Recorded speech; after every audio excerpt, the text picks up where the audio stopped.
татыктуу болгулу. Эптеп эле полеге чыгып, эптеп эле бир матчты өткүзүп, ушу элдин көзүнчө чуркап коёюн эмес. Сборная останется только те, который будет достойно защищать нашу страну. То есть этот стадион будет отвечать всем требованиям ФИФА. Правильно? Здесь будут проводиться международные матчи ФИФА. Мен ишенемин. Биздин кыргыз футболу дүйнөлүк деңгээлге чыгат. Мен өзүмдүн миссиямды аткарып бүттүм. Бул жерде.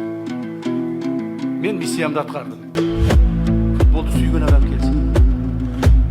Жөн эле башкарып турайын 2 жыл.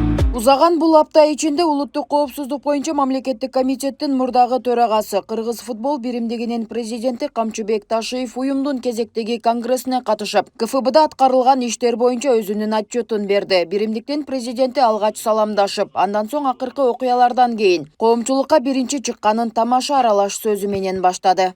Саламатсыздарбы, урматтуу бүгүнкү жыйындын катышуучулары, урматтуу аткаруучу комитет, вице-президенттер жана жер-жерлерден келген биздин өкүлдөрүбүз, футболдук клубтардын өкүлдөрү, ардагерлерибиз, баарыңыздарды көргөнгө мен кубанычтамын. Көптөн бери сиздер менен көрүшпөй калдык эле. Сиздер дагы мени көрбөй кичине таң калып атсаңар керек, каяктан келе калды деп.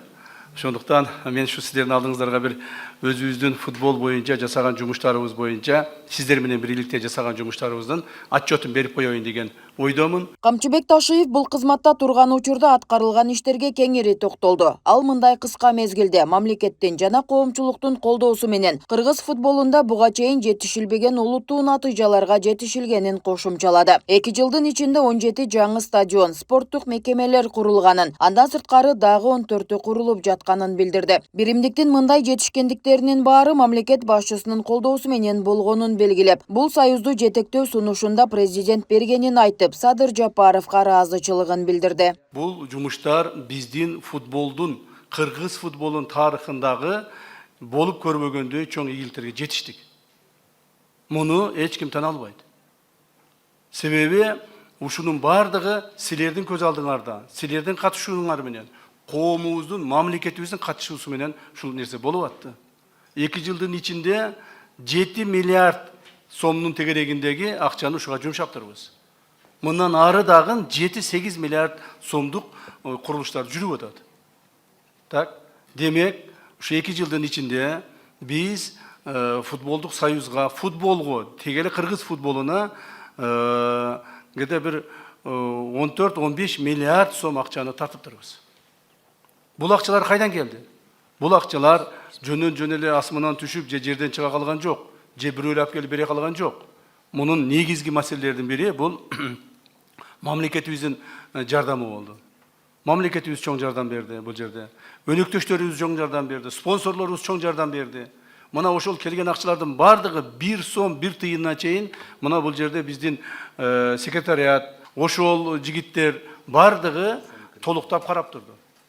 Ошол келген акчалардын, келген финансылардын бардыгы тең футболго гана жумшалгандыгы үчүн ушундай ийгиликтер жаралды. Ал жерден бирөө 1 сом алып, 1 тыйын алган жок. Спорттук медициналык борбор биздин кыргыз мамлекетинин тарыхында биринчи рет курулду. Мына куруп бүттүк. Бүттүк, ремонту дагы бүтүп калды, Кудай кааласа азыр. Эми азыр жаңы медициналык жабдууларды алып киребиз. Ага дагы акчабыз бар. Акчаны дайындап койгонбуз ага дагы. Издештин кереги жок. Так, ошол медициналык жаңы технологиядагы оборудованияларды алып келебиз дагы, жакшы специалисттерди алып келип, ал жерде Мүрөк деген ушундай медициналык борбор түздүк. Мындан ары биздин спортсмендер, айрыкча футболисттерибиз көрүнгөн жака барып операция кылып, баягы восстановление кылып жүрбөйт. Ушул жерде өзүбүздө болот. Эми бизде операция да болот, обследование да болот, восстановление да болот, лечение дагы болот, бардыгы өзүбүздө болот. Конечно, бул амбициялык чоң проект болчу. Бизди баштаганда эле айтышкан, жасай албайсыңар деп. Биз жасадык ошону. Жасадык, Кудай кааласа мына Кыргызстанга ошолубуз жасалып калды. Эми ушул жетишкендиктерибиздин бардыгы, урматтуу туугандар, урматтуу жетекчилер, кайдан болуп атат? Мунун бардыгы естественно президентибиздин колдоосунун негизинде болуп атат. Урматтуу президентибиз Садыр Нуркожоевичтин колдоосу болбосо, бул ийгиликтер болмок эмес. Ал киши ошол 2 жыл мурда мени суранып, ушул футболдук союзга бар. Sen özün futboldu жақсы көрөт элең. Мен колдо берейин, футболду өнүктүрөйлү деген чоң максатты койгон. Мына президентибиз койгон максатын, койгон тапшырмасын биз аткардык. Атайын кызматтын экс төрагасынын маалыматына караганда Кыргызстандын футбол инфраструктурасына 2 жылдан ашык убакытта 15 миллиард сомго жакын инвестиция тартылган. Футболдун мындай өнүгүүсү Бишкекте гана эмес, өлкөнүн аймактарында да өнүккөнүн баса белгиледи. Мындан сырткары футбол клубтарынын саны 10дон 16га чейин көбөйгөнүн кошумчалады. Конечно, спорттук жетишкендиктерге биз алдыбызга максат кылып койгонбуз. 30-жылы чемпионат мирага чыгабыз деген максатыбыз бар эле. Андан сырткары өзүңүздөр жакшы билесиздер, Азия футболдук конфедерациясында 3 футболдук баягы лиганын 3 баскычы бар. 3 баскычынан биз эң акыркы 3-чү баскычында азыркы күндө катышып отурабыз. То есть биздин футбол эң акыркы баскычка, эң акыркы баскычтын дагы жалгыз гана бир футболдук клуб чыга турган деңгээлге түшүп калганбыз. Муну биз мойнубузга алышыбыз керек. Мындан ары ошону өнүктүрүш үчүн, футболдук клубду өнүктүрүш үчүн биз мамлекетибиздеги, коомумуздагы биздин эң мындай бакубаттуу мамлекетте, коомдо орду бар жакшынагай жигиттерибизди футболго тартып келдик. Мына алар бизге футболдук клубтарды түзүп беришти. Футболдук клубтарды түзүп беришип, футболдук клубтар өнүгүп атат. Өзүңүздөр көрдүңүздөр, 10 футболдук клубтан биз 16 футболдук клубга жеттик.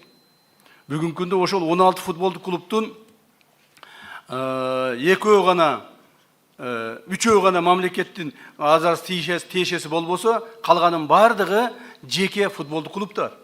Муну башкарган жигиттерге биз чоң рахмат айтышыбыз керек. Ошого макул болгон, ошо футболду өнүктүрөбүз деп футболдук клубтарды түзүп, аларды алдыга алып чыгышып, аларды финансировать этишип, кыйналышып, бирок кыргыздын футболун көтөрөбүз деп аракет кылган жигиттерибизге чоң рахмат айтышыбыз керек. Мына ошол футболдук клубтарыбыз эми мындан буяка быйылдан баштап жакшы мына соревнования боло баштады, мелдеш каттуу боло баштады. Ушулардын арасынан Кудай буйрса жакшы чемпиондор чыгат. Баягы Азия конфедерациясынын 3 лига чемпионов баскычтарынын эң акырында болсок, акырын жылып олтуруп биз 2-чи баскычына чыгабыз. Бир футболдук клуб эмес, 2-3 футболдук клубду киргизебиз ал жака. Анан 1-чи баскычына чыгабыз. Кудай буйрса 3-чү, 2-чи, 1-чи бардык баскычтардын чемпиондору болобуз. Ал үчүн биздин футболдук клубтарды жакшылап карашыбыз керек. Ал үчүн футболдук клубтарыбызга жакшылап финансировать этишибиз керек. Ошолорго көңүл коюшубуз керек. Ал эми азыр жакшы сонун структура түзүлдү. Ушул структураны мындан ары да алып кетишибиз керек. Аны улай Камчыбек Ташиев бул аралыкта футболдук уюмдардан айлык, сыйлык катары 1 сом албаганын айтып, негизги максаты футболду өнүктүрүү болгонун кошумчалады. Ал отчетун жыйынтыктап жатып, делегаттарга кайрылуу жасады. Өз кайрылуусунда ал жаңы мөөнөткө талапкерлигин көрсөтпөй тургандыгын билдирип, биримдиктин келечектеги башчысы футболго күйүп ышкан. Улуттук футболду өнүктүрүү багытында башталган реформаларды ырааттуу улантып, КФБны уюм катары жана футбол боюнча курама командалардын эл аралык деңгээлдеги атаандаштыкка жөндөмдүүлүктү мындан ары да бекемдейт деген үмүтүн билдирди. Ошондо футболду сүйөлү. Анан кийин мына мен азыр өзүм төрагалыктан кетейин деген бир оюм бар. Ошол мурда төрагал болоюн деп арыз жазып эле ошону кайра кайтарып алып атамын азыр. Так. Мен өзүмдүн миссиямды аткарып бүттүм бул жерде. Мен миссиямды аткардым. Эми ошол кетердин алдында силерди ушул футболду мындан ары сактап, коргоп, кубаттап калыңыздар деп өзүмдүн оюмду айтып кетип атам да. Мына мүмкүн как төрөгө катары акыркы жолу алдыңарда ошол сүйлөп аткандырмын. Негизинен ушу футболго жетекчи болуп келе турган адам кандай болуп келиш керек? Буга да кеңешим айтып коеюн.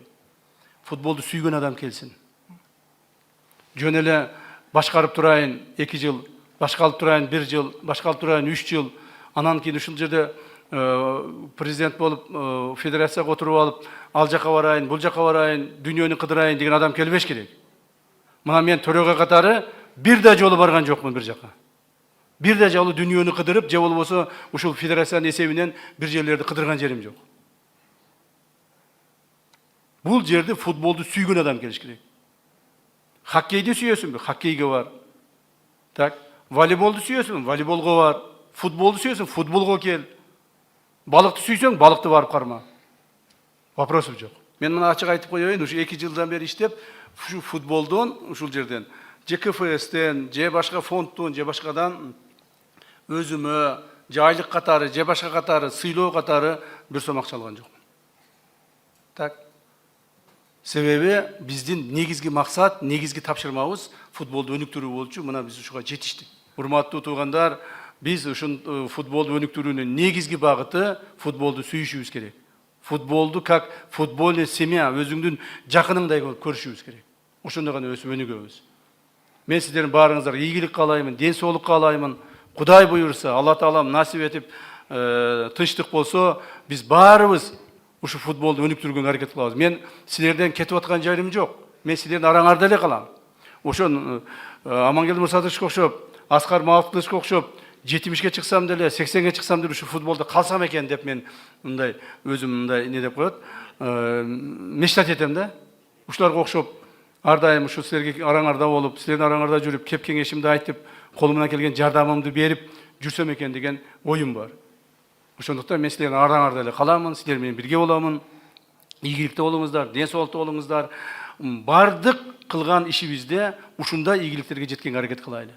Ал эми КФБ комитетинин мүчөлөрү кыска убакыт аралыгында Камчыбек Ташиевдин ырааттуу иш алып баруу менен стратегиялык көз караштын негизинде аткарган эмгеги, жогорку кесипкөйлүгү, Кыргыз Республикасынын футболунун өнүктүрүүгө кошкон зор салымы, ишине берилгендиги, күчтүү лидерлик сапаттары дайыма дем берип, жаңы биримдиктерге умтулууга шыктандырган колдоосу үчүн терең ыраазычылык билдирди. Элибизде таамай айтылган жакшы сөз бар. Уагында айтылбаган сөз бул өлүмгө барабар деп. Муну эмне үчүн айтып атам? Анткени аксакалдык катары өмүр бою футболдо жүргөн инсан катары Кыргыз футбол биримдигине, анын жетекчисине жалпыңыздардын атыңыздардан 2-3 сөз айтып коюуга уруксат этиңиздер. Уважаемый Камчыбек Кыдыршаевич, при непосредственной поддержке президента страны Садыры Нуркожоевича, как вы сами заметили, вами и вашей командой проделана огромная титаническая работа. Я специально хочу сказать, в прошедшем времени сделано, сколько видно, построено, выполнено.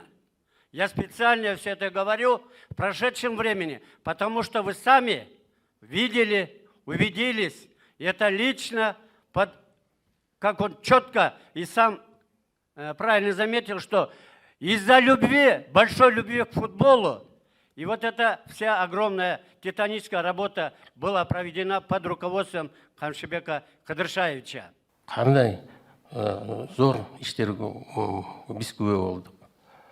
Анан бул жерде эмне деп айтылып атат? Бул жерде эмнени айтып турат деген, бул жерде Камчыбек Кыдыршаевичтин футболду сүйгөнү билинди да, футболдун фанат экени билинди.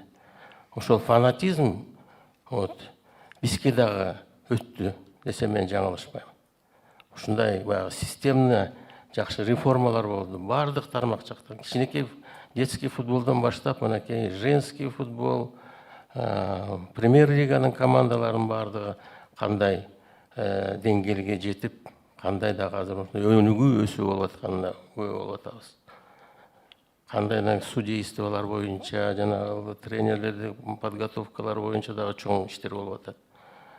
Указ чыгарыш президентибиз ушуну колдоп, ушунчалык мүмкүнчүлүк бергенин Камчыбек Кыдыршаевич ушуну туура футболдо пайдаланды десем мен чоң жаңылышпайм. Садыр Нуркожоевич бизди 1,5 ай мурун чогултуп, ошол жерден дагы Камчыбек Кыдыршаевич сиздин эмгегиңизди белгилеп кетти. Акыркы 2 жылдагы чоң өзгөрүүлөргө ошол жерден ыраазычылыгын билдиргизди. Анан эми эмне деп айтабыз? Силер эми сиз бүгүн өзүңүздүн чечимиңизди кабыл алдыңыз. Биз кабыл алышыбыз керек. Азыр башыбыздан бардыгыбыздарга, жигиттерге чоң сыноо келет бардыгыбызга. Ошо сыноодон анан кийин бир мындай сабырдуу чыгышыбыз керек деп айтам да. Кыргыздын сөзү бар, сабырдын түбү сары алтын деп. Анан элибиздин, мамлекетибиздин кызыкчылыгы үчүн ушул баардыгыңарды сабырдуулукка чакырат элем. Жыйындан соң кыргыз футбол коомчулугу Камчыбек Ташиевке ыраазычылык билдирип, эстелик үчүн белек тапшырылып, жылуу узатылды. Белгилей кетсек, ал 2024-жылдын 19 февралында Кыргыз футбол биримдигинин президенти болуп шайланган болчу.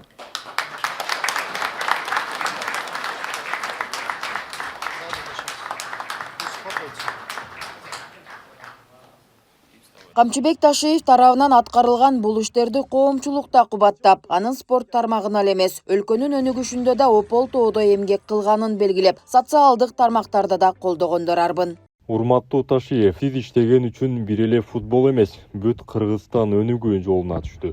Камчыбек Ташиевдин үнүн сагынып калыппыз. Бир аз болсо да жеңилдегендей болдук. Камчыбек Ташиев, кайра эле Садыр Жапаров бирге иштешсе экен деп үмүтүбүз чоң. Ташиев КФБга келгенде оомат кошо келди эле. Кап ордунда калса болмок, кыргыз футболу дагы да жогорку деңгээлге көтөрүлмөк. Эми ким келсе да футболду сүйгөн адам келиш керек. Бабановду карап көргүлө. Аман болуңуз, сиздин Кыргызстан үчүн өнүгүүсү, сиздин эмгегиңизди билебиз. Оорубаңыз. Бүгүн Кыргыз футбол бирлигинин президенттик кызматынан кеткен урматтуу генерал Камчыбек Кыдыршаевдин айткан сөзү терең урматтоого жана жогору баалоого татыктуу болду. Ал мамлекет башчыбыз тарабынан футбол тармагын өнүктүрүү боюнча коюлган тапшырмаларды так жана жоопкерчилик менен аткарууга болгон аракетин белгиледи. Айрыкча анын мен жасадым деп эмес, биз чогуу иштедик. Берилген тапшырмаларды биргеликте аткардык деген сөзү чыныгы жетекчиге таандык жөнөкөйлүктүн жана бийик маданияттын белгиси. Мындай мамиле команда болгон урматтын, жоопкерчиликтин жана биримдиктин айкын үлгүсү. Чыныгы лидер жетишкендикти өзүнө ыйгарбай, аны жалпы эмгек катары баалай билет. Мындай инсанды эл дайыма баалайт жана урматтайт. Ийгилик, ден соолук Кыдыршаевич.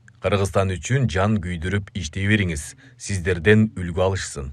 Ал эми Конгресстин күн тартибине ылайык негизги маселелер каралып, КФБнын аткаруучу комитетинин ыйгарым укуктарынын мөөнөтүн аяктаганына байланыштуу 2026-2030 мөөнөткө болгон жаңы курам тандалды. Ага ылайык жаңы жетекчилик курам КФБнын мүчө уюмдары тарабынан сунушталып, бул жолку Конгресстин делегаттары тарабынан шайланды. КФБ президентинин кызматына болсо талапкерлер көрсөтүлбөгөндүктөн Конгрессте бул кызмат боюнча шайлоо өткөрүлгөн жок. Президенттик кызматка болгон шайлоо өтө турган Конгресстин жаңы датасы жакынкы убакытта КФБнын аткаруучу комитети тарабынан аныкталары белгиленди. Нурзат Көчөмкулова, Майрамбек Абдибилал уулу, Күндөмү жыйынтык программасы үчүн.